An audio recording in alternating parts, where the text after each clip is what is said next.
Praise lord. ఉదయకాలం దేవుని వాగ్దానం ధ్యానం చేసుకుందాం. 2 సమూయేలు 7వ అధ్యాయము 9వ వచనం. నువ్వు పోవు చోట్లెల్లను నీకు తోడుగా ఉండి నీ శత్రువు అందరినీ నీ ఎదుట నిలవకుండా నిర్మూలము చేసి లోకములోని గనులైన వారికి కలిగిన పేరు నీకు కలుగు చేయును. హల్లెలూయా. దేవునికి మహిమ కలుగును గాక. ఉదయకాలం వాగ్దానం ద్వారా ప్రభు నీతో మాట్లాడుతున్నాడు. ఏమనంటే చూడండి, అంటున్నాడు కదా, నువ్వు పోవు ప్రతి చోట ఆయన నీకు తోడుగా ఉంటాడని వాగ్దానం ద్వారా మాట్లాడుతున్నాడు. హల్లెలూయా. ఉదయకాలం దేవుడు ఎంతో గొప్పగా, మహిమకరంగా, ఆశీర్వాదకరంగా, దీవెనకరంగా ప్రభు మనతో మాట్లాడుతున్నాడు. చూడండి, నువ్వు పోవు చోట్లల్లా నీకు తోడుగా ఉంటాడు. హల్లెలూయా. నువ్వు పోవు చోట్లల్లా నీకు తోడుగా ఉండి నీ శత్రువులు నీ ఎదుట నిలవకున్నట్లుగా, హల్లెలూయా, నీ శత్రువులు నీ ఎదుట నిలవకున్నట్లుగా వారి నిర్మూలము చేసి, హల్లెలూయా, దేవునికి మహిమ కలుగును గాక. నువ్వు వెళ్ళు చోట్లల్లా, నువ్వు ఎక్కడ అడుగు పెడుతున్నావో, ఏ ప్రదేశానికి వెళ్ళబోతున్నావో, ఏ ప్రాంతానికి వెళ్ళబోతున్నావో, వ్యాపారం రీత్యా నువ్వు వెళ్ళబోతున్నావా, ఉద్యోగం రీత్యా నువ్వు వెళ్ళబోతున్నావా, లేక చదువు రీత్యా నువ్వు వెళ్ళబోతున్నావా, కాలేజీ రీత్యా నువ్వు వెళ్ళబోతున్నావా, దేని నిమిత్తమై నువ్వు వెళ్ళబోతున్నావేమో కానీ నా ప్రభు నీతో మాట్లాడుతున్నాడు. చూడండి, నువ్వు పోవు చోట్లల్లా ఆ దేవుడు నీకు తోడుగా ఉంటాడు. హల్లెలూయా. నువ్వు ఒంటరిగా ఉన్నావని భయపడకూడదు. ఎందుకంటే ఆయన నువ్వు పోతున్న ప్రతి మార్గంలో నీకు తోడుగా ఉంటాడు. ఎక్కడికి ఏ చోటుకి వెళ్ళి ఆయన ఉంటాడు. హల్లెలూయా. దేవునికి మహిమ కలుగును గాక.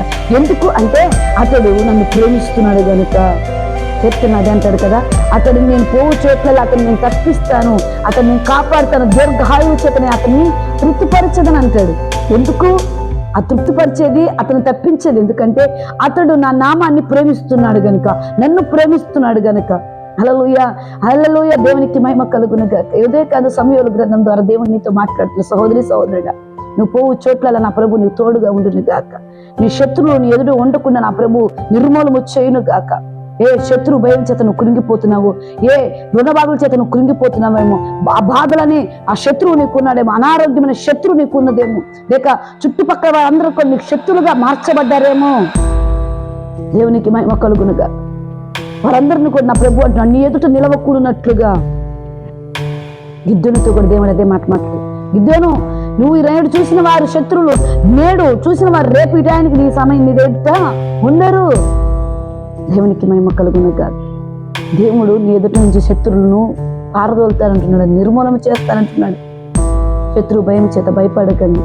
ఒకవేళ రోగం అనే శత్రువు చేత పడిపోతూ నువ్వు బాధపడుతున్నావేమో, లేక నీకు రుణబాధలు, ఆర్థిక ఇబ్బందులు, ఆర్థిక సమస్యల నుంచి అదొక శత్రువుగా నేను నెంబరపడుతుందేమో, నేను నెంబరిస్తుందేమో.